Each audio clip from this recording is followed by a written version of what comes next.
ಬಹಿರಂಗವಾಗಿಯೇ ಧಿಮಾಕಿನಿಂದ ಜೈ ಬಾಂಗ್ಲಾ ಎಂದ ಬೆಂಗಳೂರಿನ ಮುಸ್ಲಿಂ ಮಹಿಳೆ. ಬದುಕೋಕೆ ಬೆಂಗಳೂರು ಬೇಕು, ಜೈಕಾರ ಮಾತ್ರ ಬಾಂಗ್ಲಾಕ ಎಂದು ಸಾರ್ವಜನಿಕರ ತರಾಟೆ. ಬೆಂಗಳೂರಿನಲ್ಲಿ ಅಕ್ರಮ ವಲಸಿಗರ ತೆರವು ಕಾರ್ಯಾಚರಣೆ, ಇಬ್ಬರು ಬಾಂಗ್ಲಾ ಪ್ರಜೆಗಳ ಬಂಧನ. ಬೆಂಗಳೂರಿನ ಮುಸ್ಲಿಂ ಮಹಿಳೆಯೊಬ್ಬಳು ಬಹಿರಂಗವಾಗಿಯೇ ಜೈ ಬಾಂಗ್ಲಾ ಎಂದು ಧಿಮಾಕಿನಿಂದ ಘೋಷಣೆ ಕೂಗಿದ್ದು ವಿವಾದಕ್ಕೆ ಕಾರಣವಾಗಿದೆ. ಬೆಂಗಳೂರಿನ ಎಲೆಕ್ಟ್ರಾನಿಕ್ ಸಿಟಿ ಸಮೀಪದ ಹುಲಿಮಂಗಲದಲ್ಲಿ ಅಕ್ರಮ ವಲಸಿಗರ ತೆರವು ಕಾರ್ಯಾಚರಣೆ ಮಾಡುವಾಗ ಈ ಘಟನೆ ನಡೆದಿದ್ದು ವ್ಯಾಪಕ ಆಕ್ರೋಶವನ್ನ ಹುಟ್ಟುಹಾಕಿದೆ. ಅಕ್ರಮ ವಲಸಿಗರ ತೆರವು ಕಾರ್ಯಾಚರಣೆಯ ವೇಳೆ ಜೆಸಿಬಿ ಬಳಸಿ ಅಕ್ರಮ ಕಟ್ಟಡಗಳನ್ನು ನೆಲಸಮ ಮಾಡಲಾಗುತ್ತಿತ್ತು. ಈ ವೇಳೆ ಸ್ಥಳೀಯ ವ್ಯಕ್ತಿಯೊಬ್ಬ ಅದನ್ನು ವಿಡಿಯೋ ಮಾಡಿಕೊಳ್ಳುತ್ತಿದ್ದ.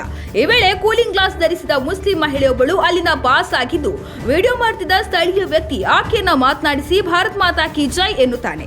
ಜೊತೆಗೆ ಭಾರತ್ ಮಾತಾ ಕಿ ಜೈ ಅಂತ ಹೇಳುತ್ತಾನೆ. ಆಗ ಸಿಟ್ಟಿಗೆದ್ದ ಮಹಿಳೆ ಜೈ ಬಾಂಗ್ಲಾ ಎನ್ನುತ್ತಾ ಅಲ್ಲಿಂದ ಹೊರಡುತ್ತಾಳೆ.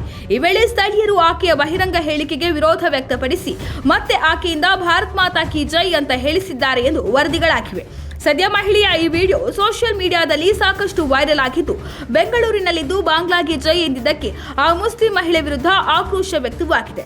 ಇರೋಕೆ ಕರ್ನಾಟಕ ಬೇಕು, ಜೈ ಅನ್ನೋಕೆ ಬಾಂಗ್ಲಾ ಬೇಕಾ ಅಂತ ಸಾರ್ವಜನಿಕರು ಪ್ರಶ್ನಿಸಿದ್ದಾರೆ. ಇನ್ನು ಪ್ರತ್ಯೇಕ ಘಟನೆಯೊಂದರಲ್ಲಿ ಬೆಂಗಳೂರಿನ ಹೆಬ್ಬಗೋಡಿ ಪೊಲೀಸರು 35 ವರ್ಷದ ಜಹೀದುಲ್ ಇಸ್ಲಾಂ ಮತ್ತು 32 ವರ್ಷದ ಫಿರ್ದೋಸ್ ಎಂಬ ಇಬ್ಬರು ಅಕ್ರಮ ಬಾಂಗ್ಲಾ ವಲಸಿಗರನ್ನ ಬಂಧಿಸಿದ್ದಾರೆ. ಈ ಇಬ್ಬರು ಸುಮಾರು 2 ವರ್ಷಗಳ ಹಿಂದೆ ಅಕ್ರಮವಾಗಿ ಭಾರತಕ್ಕೆ ಪ್ರವೇಶಿಸಿದ್ದರು ಎಂದು ತಿಳಿದು ಬಂದಿದೆ.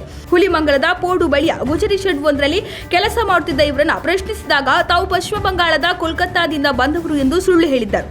ಖಚಿತ ಮಾಹಿತಿ ಆಧಾರದ ಮೇಲೆ ದಾಳಿ ನಡೆಸಿದ ಹೆಬ್ಬಗೋಡಿ ಪೊಲೀಸರು ಇವರ ಬಳಿಯಿದ್ದ ನಕಲಿ ಪಾಸ್ಪೋರ್ಟ್, ಆಧಾರ್ ಕಾರ್ಡ್ ಸೇರಿದಂತೆ ಹಲವು ನಕಲಿ ದಾಖಲೆಗಳನ್ನು ವಶಪಡಿಸಿಕೊಂಡಿದ್ದಾರೆ.